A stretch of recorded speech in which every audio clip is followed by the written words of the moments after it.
Forget the final score on the board because what went down on the field tells a completely different story. While everyone is obsessing over a meaningless exhibition outcome, the real drama unfolding behind the scenes is going to reshape Philadelphia's entire season. The starting quarterback debate behind Jalen Hurts just took an explosive turn, and several dark horse roster battles are reaching a boiling point. If you want hard-hitting, unfiltered team breakdowns like this every single day, hit that like button, share this with fellow diehards, and subscribe to the channel right now. When the preseason dust settles, do we really care about a 3-point loss when championship-caliber depth is on the line? Think about the position this front office finds itself in. Both head coaches decided to hold out their starters after 2 grueling, highly competitive joint practice sessions earlier in the week. Nick Sirianni and Mike Vrabel knew their frontline stars had already slugged it out in intense 11-on-11 situational drills. But for the guys fighting for their football lives, this showdown under the lights was everything. The offense desperately needed to show a spark after a disastrous, stagnant showing the week before, where the passing attack managed a pitiful 83 yards. Sure, the coaching staff intentionally kept things vanilla to avoid handing early season tape to the Washington Commanders ahead of Week 1, but execution is still execution. Tonight, the unit finally found rhythm, generating 301 total yards of offense, with 211 coming through the air. The scheme opened up, the timing looked crisper, and the run game continued its punishing dominance behind an outside zone attack that racked up 90 yards on the ground. That brings us directly to the elephant in the room, the backup quarterback controversy. Andy Dalton stepped onto the field and looked completely lost. With all his veteran pedigree and years of NFL mileage, he missed badly on simple, routine reads. On the very first series, he sailed an out route right over Darius Cooper. Moments later, on a critical 3rd down, Eli Sturz broke wide open on a corner post, and Dalton completely overshot him. That is a heartbreaking missed opportunity for a young receiver battling for confidence and fighting for a roster spot. Even when Dalton led a scoring drive on the next possession, it was fueled almost entirely by the raw talent in the backfield rather than crisp quarterback play. Tanner McKee, on the other hand, stepped into the huddle and proved beyond a shadow of a doubt that he deserves the QB2 job. While McKee has occasional moments of hesitation in the pocket, his natural arm talent, field vision, and upside blow the veteran out of the water.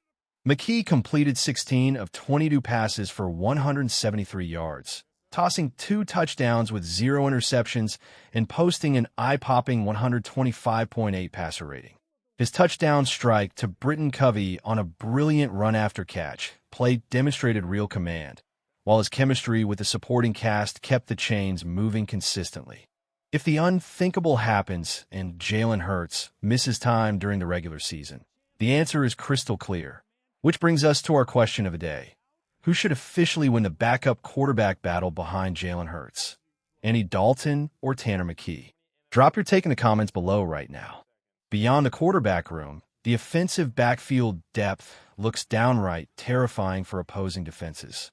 While everyone is praying for a fully healthy campaign from Saquon Barkley, the supporting cast can carry the load if called upon. Will Shipley continues to look like an absolute stud, displaying burst, vision, and reliable hands after a dynamic week of practice that included a 50-yard touchdown reception from Hurts in joint sessions. Alongside him, Tank Bigsby provides pure downhill toughness, but the biggest revelation of the night was Carson Steele. Steele put on an absolute clinic, piling up over 100 all-purpose yards.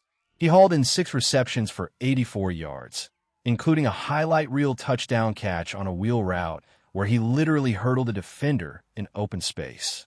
After making a name for himself as an undrafted rookie legend in Kansas City and proving he can handle hybrid fullback duties, Steele is making an undeniable case to secure the 4th running back spot on the final 53-man roster. Up front in the trenches, the offensive line depth has transformed into a major strength. Willie Lampin has quickly earned a reputation among his teammates as a vicious, relentless competitor. Despite being 5'10" and 290 pounds, Lampin uses his low center of gravity, devastating hand punch, and natural leverage to physically uproot interior defensive tackles. His versatility to slide between center and guard gives the offensive line insurance if Landon Dickerson continues to work through a shaky training camp stretch, or if Cam Jurgens needs a breather. Combine Lampin with the steady development of Drew Kendall on the interior and rookie tackle Markeel Bell holding his own on the edge, and this front five has legitimate second-tier depth. Bell, transitioning smoothly to right tackle after playing on the left side at Miami, looks every bit like a future cornerstone capable of sealing the edge and climbing smoothly to the second level. Defensively, the intensity was just as palpable. Rookie edge rusher Joshua Uche-style disruptor Joshua Wiru turned heads with a jaw-dropping performance. Coming off the edge, Wiru flashed elite stride length, bend, and closing burst to record his first career sack on a relentless pursuit play alongside Jose Ramirez. The dilemma now is how the front office handles him. With Jonathan Greenid working through health concerns and potential reserve list designations, there is simply no way Philadelphia can risk putting a talent like Wiru on waivers for 31 other teams to claim. Meanwhile, along the interior defensive line, Ty Robinson put together a dominant statement-making game. Robinson blew up offensive schemes all evening, tallying 2 sacks, 3 tackles for loss against the run, and 4 total tackles with constant quarterback pressures. After entering camp with questions surrounding his standing on the roster, Robinson has firmly locked down his spot on the depth chart through pure dominance at the point of attack. International pathway standout Yuri Bernard also showed massive raw power, walking 300-pound blockers straight into the backfield, but his developmental timeline suggests he is the prime candidate for the designated international practice squad exemption, while Wiru makes the active roster. On the perimeter, the secondary competition is creating serious headaches for the coaching staff. Kali Ringo continues to flash playmaking ability with physical coverage, while former draft pick Ambry Thomas struggled mightily, getting beat deep downfield by Kyle Williams.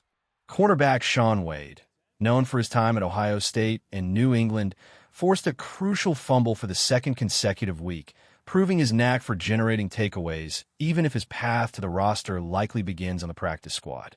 When you evaluate the final roster puzzle, from Cole Payton showing developmental promise in tough situational snaps, to tight end Stone Smart offering natural receiving upside, to linebackers like Smail Mondon, Chance Campbell, and Deontay Lawson flying around the field, this team is deeper and more dangerous across the board than it was a year ago. The preseason record might not reflect a victory, but the answers found on the field tonight are going to dictate Philadelphia's championship trajectory. The young talent has arrived, the depth is locked in, and the battle for the backup quarterback role is officially over. Tanner McKee has earned his stripes, and this roster is loaded for a deep postseason run.